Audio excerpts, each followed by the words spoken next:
Welcome to PS news. ముందుగా headlines చూద్దాం. అమరావతిని ప్రపంచ స్థాయి రాజధానిగా తీర్చిదిద్దుతామన్న చంద్రబాబు. 5 సూత్రాలతో అమరావతి అభివృద్ధికి చంద్రబాబు ప్రణాళిక. రైతుల త్యాగాలను ఎప్పటికీ మర్చిపోవమన్న చంద్రబాబు. ప్రపంచ నగరాలతో పోటీ పడేలా అమరావతి నిర్మాణం ఉంటుందని వెల్లడి. మహిళలను పారిశ్రామికవేత్తలుగా తీర్చిదిద్దడమే లక్ష్యమన్న సీతక్క. మహిళా వ్యాపారాలకు 15 లక్షల వరకు గ్రాంట్ అన్న సీతక్క. ఉద్యోగాలు అడిగే స్థాయి నుంచి ఉపాధి ఇచ్చే స్థాయికి ఎదగాలని వెల్లడి. మహిళలు ఆర్థికంగా బలపడితే సమాజం అభివృద్ధి చెందుతుందని వ్యాఖ్య. ఢిల్లీలో తిరంగా యాత్రకు శ్రీకారం చుట్టిన రామ్మోహన్ నాయుడు. ప్రతి ఇంటిపై జాతీయ జెండా ఎగరేయాలన్న రామ్మోహన్ నాయుడు. దేశభక్తిని చాటుతూ ఢిల్లీలో హర్ ఘర్ తిరంగా యాత్ర. జాతీయ ఐక్యత కోసం ప్రతి కుటుంబం భాగస్వామ్యం కావాలని పిలుపు. టెజరాక్ట్ కు భూమి కేటాయింపులో ప్రత్యేకత ప్రయోజనం లేదన్న చామల. టెజరాక్ట్ భూమిపై బీఆర్ఎస్ దే రాజకీయమన్న చామల కిరణ్ కుమార్ రెడ్డి. అదే నిబంధనలతో టెజరాక్ట్ కు భూమి కేటాయించామన్న చామల. భూముల కేటాయింపుపై విమర్శలకు వాస్తవాలే సమాధానమని వ్యాఖ్య. అమరావతిని ప్రపంచ టాప్ 5 రాజధానుల్లో నిలపాలన్న నారాయణ. రైతులకు ఇచ్చిన ప్రతి హామీని నెరవేరుస్తామన్న మంత్రి. అంతర్జాతీయ ప్రమాణాలతో అమరావతి నిర్మాణమన్న మంత్రి నారాయణ. అమరావతి అభివృద్ధితో పెట్టుబడులు ఉపాధి పెరుగుతాయని వ్యాఖ్య. అమరావతిని ప్రపంచ స్థాయి రాజధానిగా తీర్చిదిద్దుతామని ఆంధ్రప్రదేశ్ ముఖ్యమంత్రి చంద్రబాబు నాయుడు స్పష్టం చేశారు. అమరావతిలో సీడ్ యాక్సెస్ రోడ్ ను సీఎం ప్రారంభించారు. ఈ సందర్భంగా ఆయన మాట్లాడుతూ రాజధాని అభివృద్ధికి ప్రత్యేకమైన ప్రణాళికతో ముందుకు వెళ్తున్నామని తెలిపారు. No pole city, blue city, green energy, knowledge academy అనే 5 సూత్రాల ఆధారంగా అమరావతిని అభివృద్ధి చేస్తామని చెప్పారు.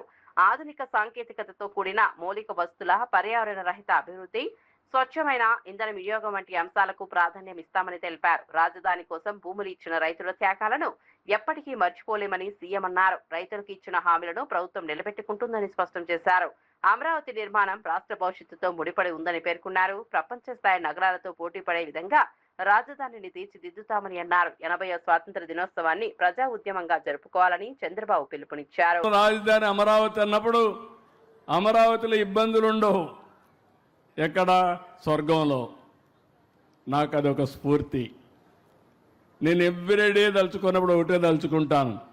వెంకటేశ్వర స్వామి కూడా కలియుగ దేవుడు పుట్టిన స్థలం, నెలచిన ప్రదేశం ఆంధ్రప్రదేశ్ రాష్ట్రం. ఈ విషయం కూడా మీరు గుర్తుపెట్టుకోవాలి. అందుకే మొట్టమొదటిసారిగా అమరావతిలో వెంకటేశ్వర స్వామి దేవాలయాన్ని కూడా నిర్మాణానికి చేపట్టి, తిరుపతి తర్వాత అంత పెద్ద ప్రాముఖ్యత ఉన్న దేవాలయం అమరావతిలో ఉండాలనేది నా ప్రగాఢమైన ఆకాంక్ష. మిగిలిన దేవాలయాలు, చర్చిలు కానీ మసీదులు కానీ అవన్నీ వస్తాయి. ఆ యాంగిల్ నేను ఎవ్రీడే, మీరు అపార్థం చేసుకోకపోతే, మీరందరూ ఆశ్చర్యపోకపోతే, నేను ఒకటే కోరుకుంటా. అమరావతి ప్రజా రాజధాని, అమరావతి దేవతల రాజధాని, కలియుగ దేవుడు వెంకటేశ్వర స్వామి. నేను ప్రతిరోజు వర్చువల్గా ఆయన దగ్గరికి వెళ్తాను, ప్రార్థన చేస్తాను. ప్రార్థన చేసి ఏం చేస్తానంటే, నాకు శక్తినివ్వండి, మంచి ఆలోచననివ్వండి. అమరావతి రాజధాని ప్రపంచంలో నెంబర్ 1 రాజధానిగా తయారు చేయడానికి ఆశీర్వదించమని కోరుకుని అక్కడి నుంచి ఇంకెదురు తిరగను. నేను వెనక్కి ముందుకు చూడను. ఒక అమరావతి కాదు, రాష్ట్రం మొత్తం అభివృద్ధి కావాలి. అందుకే నేను కోరుకునే ప్రార్థనలో హెల్తీ, వెల్తీ, హ్యాపీ సొసైటీ. ఇది నా ప్రేయర్లో ఎప్పుడూ ఉంటుంది. అంటే అందరికీ ఆరోగ్యం ఉండాలి, అందరూ కూడా డబ్బులు ఉండాలి. డబ్బులు లేకుండా, పేదరికం, తిండి లేకుండా ఉంటే మనం ఎన్ని సిద్ధాంతాలు చెప్పినా సిద్ధాంతాలుగానే మిగిలిపోతాయి. మూడోది ఆనందం ఉండాలి. ఆనందం లేని లైఫ్ వృధా. అందుకే నేనున్నా, మా వాళ్ళు ఆ పక్కన వస్తామంటే ఆ పక్క ఈ పక్క బ్రిడ్జికి గోడలు కట్టారు. తొంగి చూస్తే నీళ్లు పోతా ఉంటే, ఆహ్లాదకరంగా నీళ్లు ఉంటే, పైన కొండల్లో పచ్చదనం. ఈ పచ్చదనం ఎక్కడా ఉండదు, అది కూడా గుర్తుపెట్టుకోవాలి. ప్రత్యేకమైన పచ్చదనం ఉండే ఏకైక ప్రదేశం మన అమరావతిని. అలాంటి పచ్చదనానికి ఎందుకు ఈ మాట వాడుతున్నానంటే, వేరే ప్రాంతాలు ఇంత థిక్ ఇది రాదు. వైఎస్ఆర్సీపీ ప్రభుత్వ హయాంలో గ్రూప్ 1 పరీక్ష మూల్యాంకనంలో తీవ్ర అక్రమాలు జరిగాయని సిట్ నివేదిక ద్వారా బయటపడిందని టీడీపీ నేత ఆరోపించారు. నిబంధనలకు విరుద్ధంగా ప్రైవేట్ రిసార్టుల్లో మూల్యాంకనం నిర్వహిస్తారని విమర్శించారు. ఓఎంఆర్ షీట్లలో వైట్నర్ ఉపయోగించారంటూ ఆరోపణలు ఉన్నాయని తెలిపారు. గ్రూప్ 1 పరీక్షకు సిద్ధమైన నిరుద్యోగ యువత భవిష్యత్తులో ఇలాంటి వ్యవహారాలు ఆటలాడటమేనని అన్నారు. పరీక్షల నిర్వహణలో పారదర్శకత, నిష్పక్షపాత విధానం అత్యంత ముఖ్యమని అన్నారు. సిట్ నివేదికలో పేర్కొన్న అంశాలపై అప్పటి ప్రభుత్వ పెద్దలు సమాధానం చెప్పాలని డిమాండ్ చేశారు. కోర్టులను నిరుద్యోగ యువతను తప్పుదారి పట్టించారని ఆరోపిస్తూ మాజీ ముఖ్యమంత్రి వైఎస్ జగన్మోహన్ రెడ్డి తక్షణమే రాజకీయాల నుంచి తప్పుకోవాలని వ్యాఖ్యానించారు. గ్రూప్ 1 పరీక్షల వ్యవహారంపై పూర్తి వాస్తవాలను ప్రజలకు వెల్లడించాల్సిన అవసరం ఉందన్నారు. పనులు చేశారో, ఎంత ఆశిత పక్షపాతం చేశారో, దీని వెనక ఎంత పెద్ద ముడుపులు చెల్లాయో కూడా తెలుసుకోవాల్సిన అవసరం ఉంది. ప్రజలు కూడా, యువత కూడా ఇలాంటి తప్పుడు చర్యల్ని గమనించుకోవాల్సిన అవసరం కూడా ఉందని నేను తెలియజేసుకుంటూ, ఏపీపీఎస్సీ అధీనంలో ఉండాల్సినటువంటి ఆన్సర్ షీట్స్ ఒక ప్రైవేట్ రిసార్ట్స్కి ఎలా వెళ్ళాయి, 84 రోజులు అక్కడ ఎందుకున్నాయనేది కూడా ప్రజలందరూ కూడా గమనించుకో. ఈ సీట్ రిపోర్ట్ ద్వారా ఆశ్చర్యపోతున్న విషయాన్ని మేము ఒకసారి గుర్తు చేస్తా ఉన్నాం. మీరు 169 ఓఎంఆర్ మూల్యాంకన షిప్పుల్లో వైట్నర్ లేదా వైట్ కరెక్షన్ ఫ్లూయిడ్ ఉపయోగించినట్టు ఫోరెన్సిక్ పరీక్షలు తెలిసిందంటే మీరు ఎంత దిగజారిపోయారో. ఆ రోజు ఓబులాపురం మైనింగ్లో ఉన్నటువంటి దానిలో ఎక్కడ బోర్డర్స్ దాటి అక్రమ మైనింగ్ చేశారో, ఆ రోజు ఒక విధంగా చేస్తే ఈరోజు యువత యొక్క భవిష్యత్తులో ఇంకో విధంగా చేసిన విషయాన్ని మీరు ఒకసారి గుర్తుకోవాలి. ఎంపికైన 165 మంది అభ్యర్థులు, ఎంపిక కాని 168 అభ్యర్థులు, 400 మంది రిట్ పిటిషన్లు, మొత్తం 736 మంది యొక్క అభ్యర్థుల యొక్క సిఎఫ్ఎస్ఎల్ రిపోర్టు సేకరిస్తే దానిలో 736 మంది అంటే 97.55% మందికి ఓఎంఆర్ షీట్లో దిద్దుబాట్లు చేశారంటే మీరు ఏపీపీఎస్సీలో చేసిన అక్రమాల పరాకాష్ట ఎంత దారుణంగా ఉందో ఒక్కసారి గుర్తు చేసుకోవాలి. అంటే సిట్ రిపోర్ట్ వస్తుందని మీకు ముందే గమనించుకొని డిఎస్సీలో అక్రమాలని చెప్పి ఒక డ్రామా మొదలు పెట్టారా? మీ తప్పులు కప్పిపుచ్చుకోవాలని చూస్తున్నారా?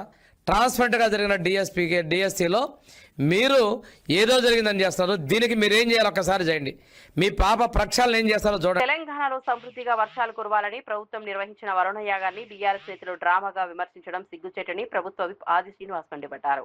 రాష్ట్రంలో వర్షాలు సమృద్ధిగా కురిసి రైతాంగం సుభిక్షంగా ఉండాలనే ఉద్దేశంతో ప్రభుత్వం ఆధ్యాత్మిక కార్యక్రమాన్ని నిర్వహించిందని తెలిపారు. గతంలో మాజీ ముఖ్యమంత్రి కేసీఆర్ అనేక యాగాలు నిర్వహించినప్పుడు కాంగ్రెస్ పార్టీ ఎప్పుడు విమర్శలు చేయలేదని గుర్తు చేశారు.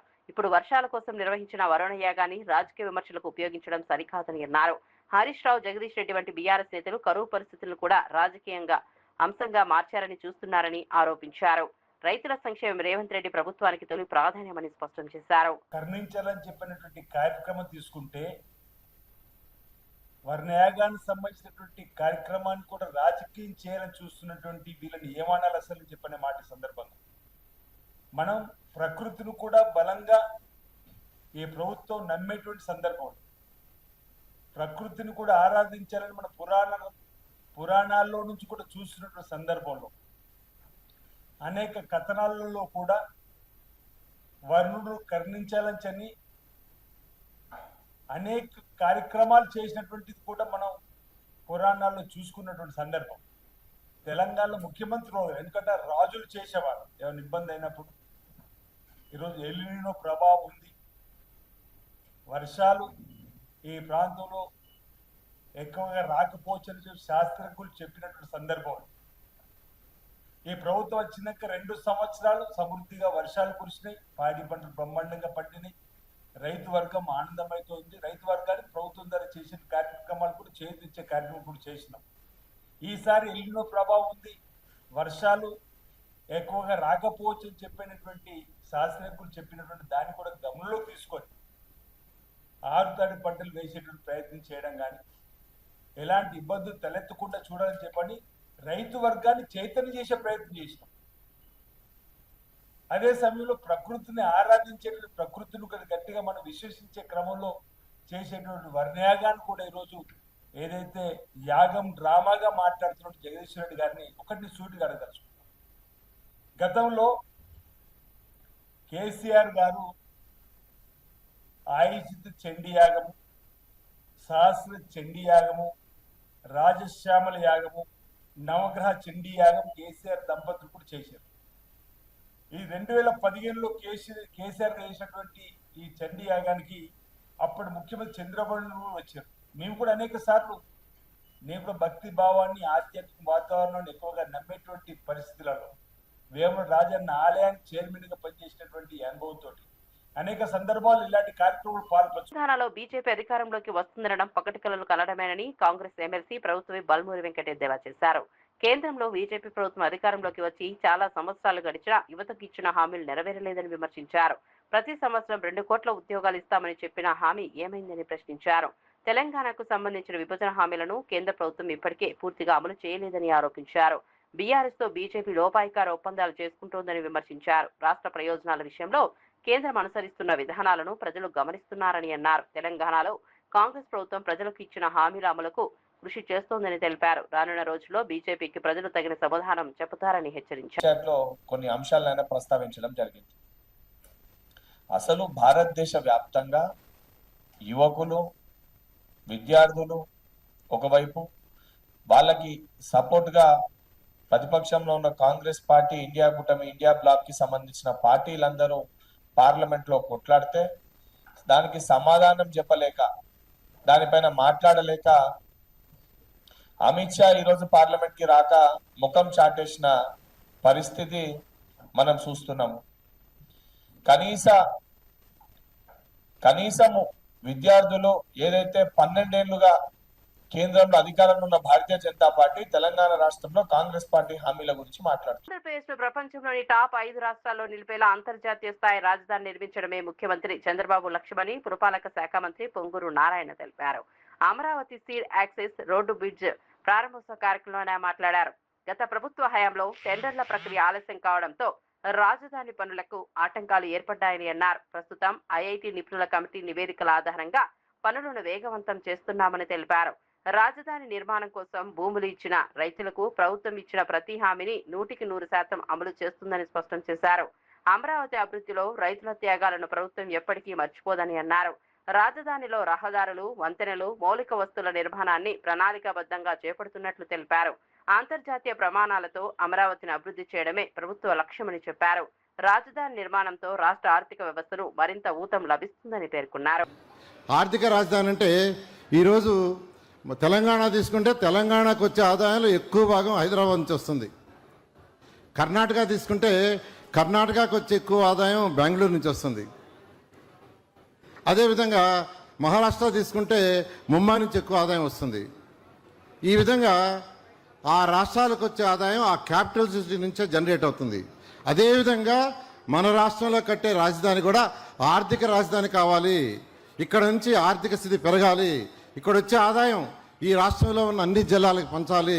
అటు సంక్షేమము, అభివృద్ధి చేయాలనే విధంగా ముఖ్యమంత్రిగా ఆ రోజు దిశానిర్దేశం ఇచ్చి ఒక మంచి రాజధాని కట్టాలని, దానికి మాస్టర్ ప్లాన్ డిజైన్ చేయడానికి సింగపూర్ గవర్నమెంట్ అప్రోచ్ కావటం, వారు అడిగిన వెంటనే వారి మీద ఉన్న నమ్మకంతో వెంటనే వాళ్ళు యాక్సెప్ట్ చేసి దానికి ఒక master plan, capital region master plan అని, అదేవిధంగా సిటీ మాస్టర్ ప్లాన్ అని, అదేవిధంగా సీడ్ క్యాపిటల్ మాస్టర్ ప్లాన్ అని 3 ప్లాన్స్ ఇచ్చారు. ఆ తర్వాత వెంటనే ఇక్కడ ఐకానిక్ భవన్స్ అయితే కట్టాలని, అధికార భవనాలు ఐకానిక్ భవనాలు కట్టాలనే ఉద్దేశంతో Norman fast and partner London వారిని యాక్చువల్గా ఫైనలైజ్ చేయడం జరిగింది. ఇవన్నీ చేయటానికి ముందు ల్యాండ్ కావాలి. ఏది చేయాలన్నా ల్యాండ్ కావాలి. ల్యాండ్ కావాలంటే అది అమరావతిని ఎక్కడ పెట్టాలనే ఫస్ట్ అనేక డిస్కషన్లు చేసి, అనేక మందితో డిస్కస్ చేసి, శాసనసభలో డిస్కస్ చేసి, కృష్ణానది ఒడ్డునైతే అమరావతి కడితే అన్ని జిల్లాలకు సమన్యాయం జరుగుతుంది. ఈ కృష్ణా జిల్లా అనేది, ఈ నది ఒడ్డు అనేది అటు ఉత్తరాంధ్రకి చివరి జిల్లా అయినటువంటి శ్రీకాకుళంకి. నరేంద్ర మోదీ పిలుపు మేరకు ఆగస్టు 10 నుంచి 15 వరకు హర్ ఘర్ తిరంగా కార్యక్రమాన్ని నిర్వహిస్తున్నామని బీజేపీ మహిళా మోర్చా రాష్ట్ర అధ్యక్షురాలు డాక్టర్ మేకల శిల్పారెడ్డి తెలిపారు. ఈ కార్యక్రమంలో భాగంగా ఆగస్టు 14న హైదరాబాద్ లో భారీ తిరంగా ర్యాలీ నిర్వహించనున్నట్లు వెల్లడించారు. మధ్యాహ్నం 2 గంటలకు తెలుగు తల్లి ఫ్లైఓవర్ వద్ద ఉన్న డాక్టర్ బిఆర్ అంబేద్కర్ విగ్రహం నుంచి స్వామి వివేకానంద విగ్రహం వరకు ర్యాలీ కొనసాగుతుందని తెలిపారు.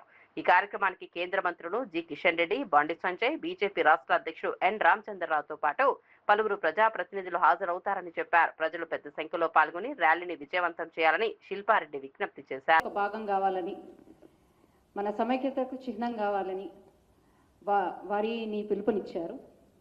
ఈ సంవత్సరం 2026లో హర్ ఘర్ తిరంగా, ఘర్ ఘర్ తిరంగా, హర్ మన్ తిరంగా అనే ఒక నినాదంతో ముందుకెళ్తూ ప్రతి ఇంటి పైన జాతీయ జెండా వారి వారి పిల్లలతోని కుటుంబ సభ్యులతోని ప్రతి ఒక్కరు కూడా వారి ఇంటిపైన జెండా ఎగిరేసి దేశభక్తికి పిలుపునిస్తున్నారు. హర్ ఘర్ తిరంగాతో పాటు తిరంగా యాత్రని కూడా మనం ఎందుకు చేసుకుంటున్నామంటే మనకు స్వాతంత్రము ఎంతోమంది బలిదానంతోనే రావడం జరిగింది. సో వారిని గుర్తు చేసుకుంటూ ఈ జెండా స్వేచ్ఛగా ఎగురుతుందంటే వారి యొక్క కృషితోనే సాధ్యమని ప్రతి ఒక్కరు గుర్తు చేసుకోవాలని ఈ తిరంగా యాత్రలు కూడా నిర్వహిస్తున్నాము. హర్ ఘర్ తిరంగాతో పాటు తిరంగా యాత్రలు దేశవ్యాప్తంగా కూడా అందరూ కూడా జరుపుకుంటున్నారు. దీంట్లో అన్ని సామాజిక వర్గాలు కూడా తో పాటు స్వచ్ఛందంగా కూడా అందరూ దీంట్లో పార్టిసిపేట్ చేస్తున్నారు. కులాలు ప్రాంతాలు అన్నీ వేరైనప్పటికీ మనందరినీ కలిపే ఒకే ఒక దారం మన తిరంగా. దేశ ప్రధాని నరేంద్ర మోదీ గారి పిలుపు మేరకు భారతీయ జనతా పార్టీ ఆధ్వర్యంలో ప్రతి మండల్లో ప్రతి జిల్లాలలో తిరంగా యాత్రలు నిర్వహిస్తూ అన్ని సామాజిక సంస్థలను దాంట్లో ఇన్వాల్వ్ చేస్తూ ప్రతి ఒక్కరు కూడా భాగస్వామ్యం అయ్యే విధంగా జిల్లా వ్యాప్తంగా మండల వ్యాప్తంగా కూడా తిరంగా ర్యాలీలు జరుగుతున్నాయి. మన చీఫ్ గెస్ట్లుగా ప్రతి జిల్లా హెడ్ క్వార్టర్స్లో కూడా తిరంగా యాత్రను నిర్వహిస్తున్నారు. చీఫ్ గెస్ట్గా మన ఎమ్మెల్యేలు ఎక్స్ఎమ్మెల్యేలు కూడా అందరూ కూడా పాల్గొంటున్నారు. వారితో పాటు ఏదైతే మన స్వాతంత్రానికి అమరులైన వారందరి కుటుంబ సభ్యులను కలవడం, వారికి మేము ఉన్నాము అన్న భరోసా కూడా మా భారతీయ జనతా పార్టీ కార్యకర్తలు ఇస్తున్నారు. దాంతోపాటు రేపు 14వ తారీఖున ట్యాంక్ బండ్ పైన నిర్వహిస్తున్న తిరంగా ర్యాలీలో కంటే ముందు మన Bharatiya Janata party endowment cell ఆధ్వర్యంలో అమ్మవారి శ్రీ కనకదుర్గ అమ్మవారికి పూజలు జరిపి అందరూ కూడా నాయకులందరూ కూడా దీంట్లో రామచంద్రరావు గారితో పాటు మన కేంద్ర మంత్రులు కూడా పాల్గొని ఆ పూజలు ప్రత్యేక పూజలు నిర్వహించి వారందరూ కూడా ర్యాలీగా ట్యాంక్ బండ్ వద్దకు వస్తున్నారు. రేపు 14వ తారీఖు మధ్యాహ్నం 2 గంటలకి తెలుగు తల్లి ఫ్లైఓవర్ దగ్గర ఉన్న అంబేద్కర్ విగ్రహం నుంచి టీడీపీ ఎమ్మెల్యే బోండా ఉమా తనపై తన భార్యపై చేస్తున్న ఆరోపణలకు ఆధారాలు చూపించాలని వైసీపీ నేత పేర్నినాని సవాల్ విసిరారు. తనపై 50 కోట్లకు సంబంధించిన ఆరోపణలు చేస్తున్నారని ఆయన మండిపడ్డారు. తాను తన భార్య ఎవరి ఇంటికి వెళ్లారో చెబుతున్న వ్యక్తులు అందుకు సంబంధించిన సీసీటీవీ ఫుటేజీ, ఫోటోలు, వీడియోలను బయటపెట్టాలని డిమాండ్ చేశారు. ఆరోపణలకు ఆధారాలు ఉంటే వాటిని ప్రజలు ముందుంచాలని కోరారు. తాను తన భార్య 50 కోట్లు ఇచ్చినట్లు రుజువైతే తమపై కేసులు పెట్టి జైలుకు పంపాలని పేర్నినాని వ్యాఖ్యానించారు. అదేవిధంగా చంద్రబాబు తన వద్ద 50 కోట్లు తీసుకున్నట్లు ఆధారాలు ఉంటే ఆయనపైన చర్యలు తీసుకోవాలని సవాల్ విసిరారు. రాజకీయ విమర్శలు వ్యక్తిగత ఆరోపణల స్థాయికి దిగజారడం సరికాదని అన్నారు.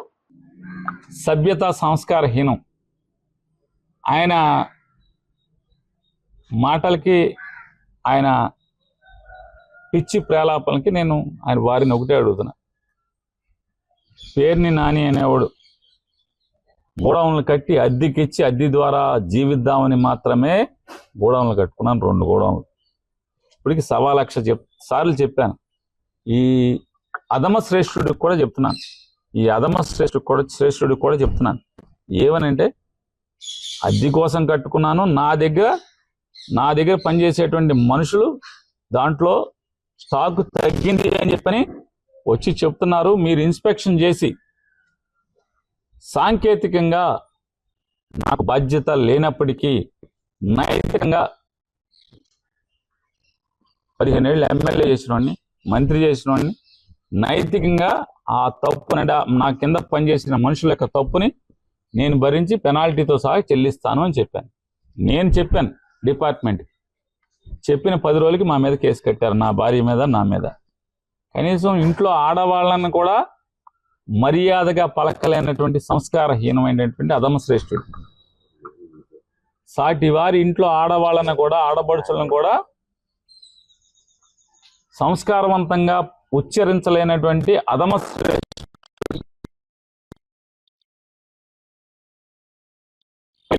కాళ్ళ మీద పడి మావయ్య అని 50 కోట్లు కట్టానని చెప్తున్నాగా. అతనికి నీకు చెప్తున్నా, ఆ మావయ్య గాడికి చెప్తున్నా. ఆ మావయ్య చంద్రబాబు అయితే, లోకేష్ అయితే, ఇంకెవడన్నా మా ఊరు మంత్రి, నీ ఇష్టం.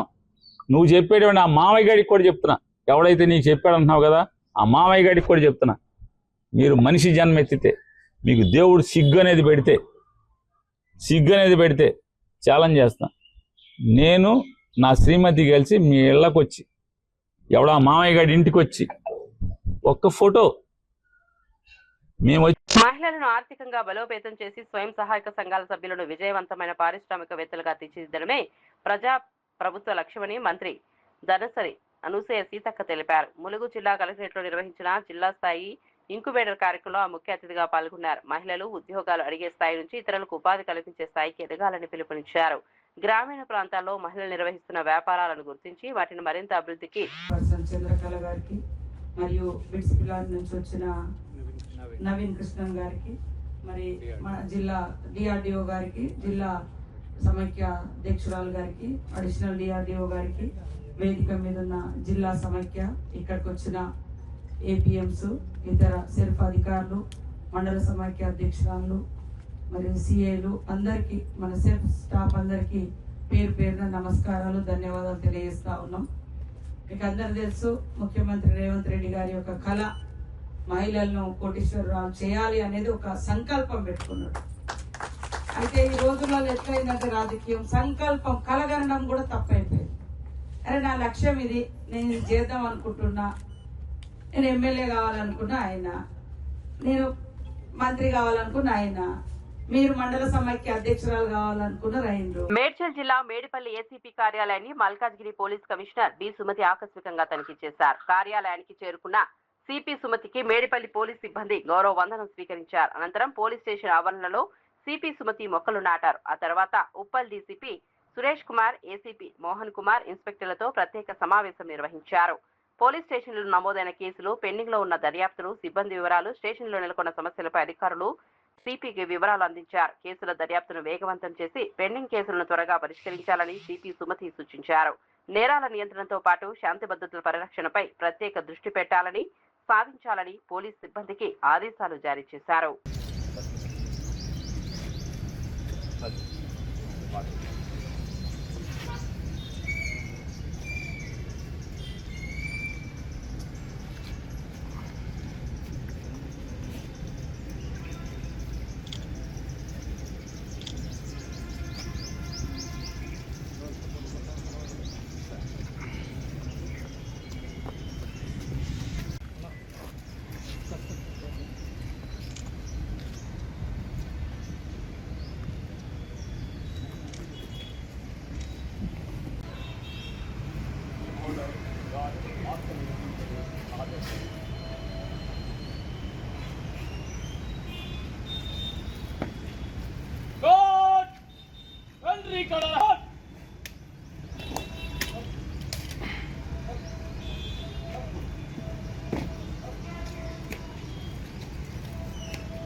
భాగంగా మేడిపల్లి ఏసీపీ ఆఫీస్ని ఇన్స్పెక్ట్ చేయడం జరిగింది. Medipalli ACP office strategic importance వల్ల మేడిపల్లి పోలీస్ స్టేషన్లోనే ఉండడం అనివార్యమని ఇక్కడ మొదలు పెట్టడం జరిగింది. దీన్ని కొంచెం రీమోడలింగ్ చేసి ఏసీపీకి ఎక్స్క్లూజివ్గా త్వరలో తయారు చేయడం జరుగుతుంది. మనకు మల్కాజ్గిరి పోలీస్ కమిషనరేట్లోనే ACP Medipalli is one of the very crucial postings. వీళ్ళ పనితీరు, వీళ్ళ మానిటరింగ్, తర్వాత వీళ్ళ కేసెస్ ఇన్వెస్టిగేషను, తర్వాత మ్యాన్ పవర్ ఆడిట్, ఇదే కాకుండా ప్రతి పోలీస్ స్టేషన్లో ఏమి సమస్యలు ఉన్నాయి ఇవన్నీ కూడా తెలుసుకోవడం జరిగింది. త్వరలోనే ఇది మనకు మల్కాజ్గిరి కమిషనరేట్కి కూడా హెడ్ క్వార్టర్ పోలీస్ స్టేషన్ కాబోతుంది. అతి త్వరలో మన కమిషనరేట్ బిల్డింగ్ కూడా ఆల్మోస్ట్ రెడీ అవుతుంది. ఇంటర్నల్గా ఫర్నిచర్ అవి అరేంజ్మెంట్స్ ఉన్నాయి. మోస్ట్లీ దసరా లోపల మనం షిఫ్ట్ కావచ్చు ఆర్ దసరాకు షిఫ్ట్ కావచ్చు. సో అందరం ఇక్కడికి వచ్చిన తర్వాత ఈ ఇంపార్టెన్స్ తర్వాత మీరందరూ కూడా మాకు సహకరించాలని కోరుకుంటున్నాను. పెద్దపల్లి జిల్లా కేంద్రంలో నిర్వహించిన భారీ తిరంగా ర్యాలీలో తెలంగాణ బీజేపీ రాష్ట్ర అధ్యక్షుడు ఎన్ రామచంద్రరావు పాల్గొన్నారు. హరిఘర్ తిరంగా కార్యక్రమంలో భాగంగా నిర్వహించిన ఈ ర్యాలీకి బీజేపీ నాయకులు, కార్యకర్తలు, యువత పెద్ద సంఖ్యలో హాజరయ్యారు. జాతీయ జెండాలను చేతపూలి దేశభక్తి నినాదాలతో ర్యాలీ నిర్వహించారు. ఈ సందర్భంగా రామచంద్రరావు మాట్లాడుతూ దేశ అభివృద్ధి, భద్రతను ప్రధాన లక్ష్యంగా కేంద్రంలోని నరేంద్ర మోదీ ప్రభుత్వం పనిచేస్తోందని తెలిపారు. ప్రధాని మోదీ నాయకత్వంలో భారత్ ప్రపంచంలోనే తిరుగులేని ఆర్థిక శక్తిగా ఎదుగుతోందని అన్నారు. దేశం వేగంగా అభివృద్ధి చెందుతున్న సమయంలో యువత కీలక పాత్ర పోషించాలని పిలుపునిచ్చారు. వికసిత్ భారత్ లక్ష్య సాధనలో యువత భాగస్వామ్యం అవసరమని చెప్పారు.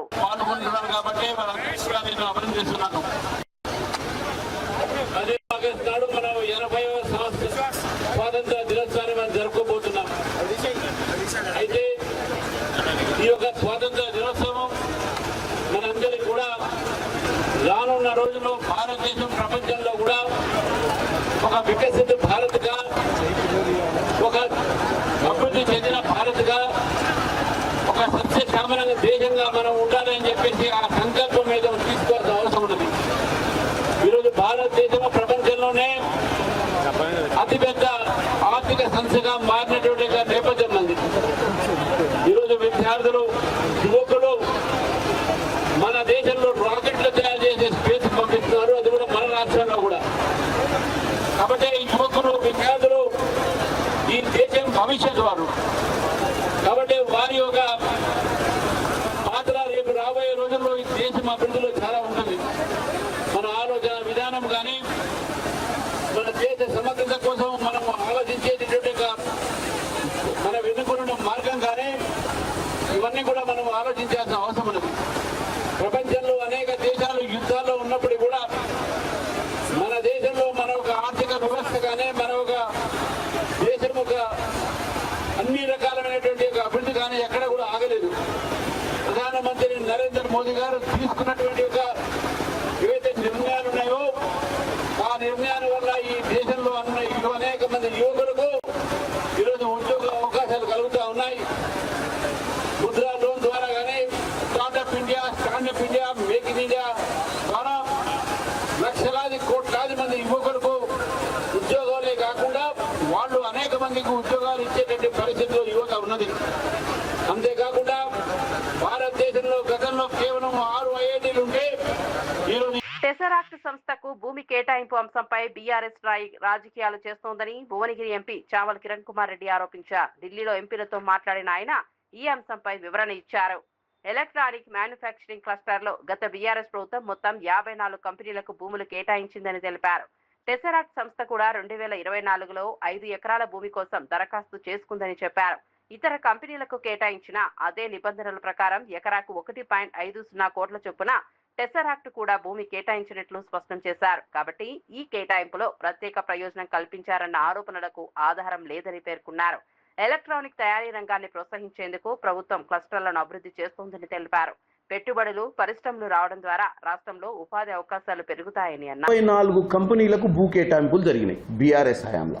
తర్వాత 2023లో కాంగ్రెస్ పార్టీ అధికారంలోకి వచ్చింది. సేమ్ ఇదే ప్రాసెస్ లో, ఎందుకంటే CCESDM ఏదైతే కన్సల్టేటివ్ కమిటీ ద్వారానే 8 అలాట్మెంట్లు జరిగినాయి కాంగ్రెస్ పార్టీ హయాంలో. అంటే ఈ గత 2.5 సంవత్సరాల్లో 1,50,00,000 రూపాయలకు అలాట్మెంట్ జరిగినాయి ఈ కంపెనీలకు.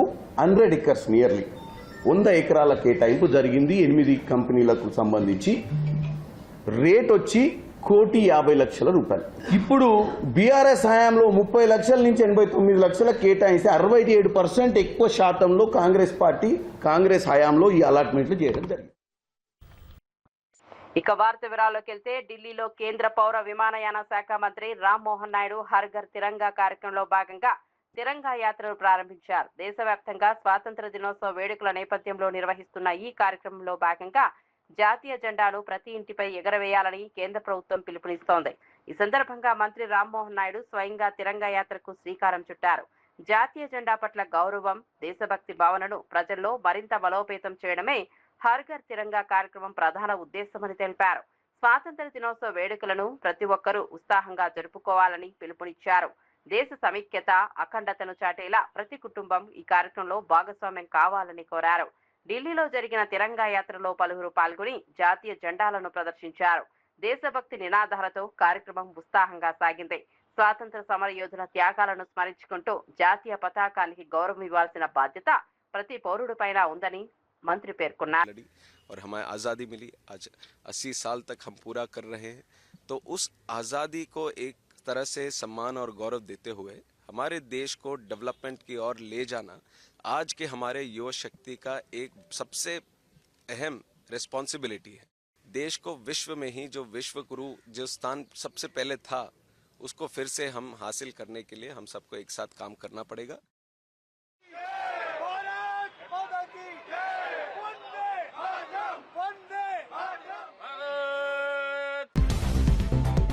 అమరావతిని ప్రపంచ స్థాయి రాజధానిగా తీర్చిదిద్దుతామన్న చంద్రబాబు 5 సూత్రాలతో అమరావతి అభివృద్ధికి చంద్రబాబు ప్రణాళిక.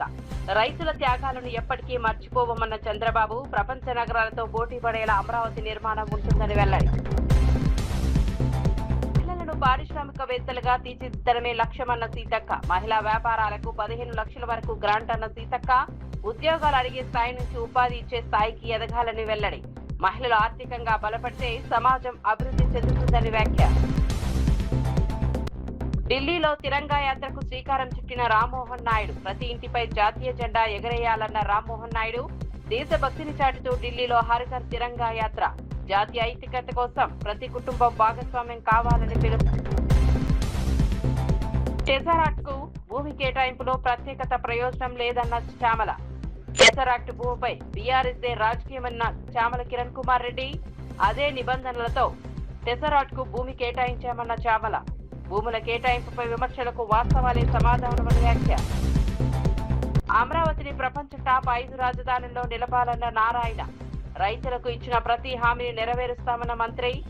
అంతర్జాతీయ ప్రమాణాలతో అమరావతి నిర్మాణమన్న మంత్రి నారాయణ. అమరావతి పెట్టుబడి అభివృద్ధితో పెట్టుబడులు ఉపాధి పెరుగుతాయని వ్యాఖ్య.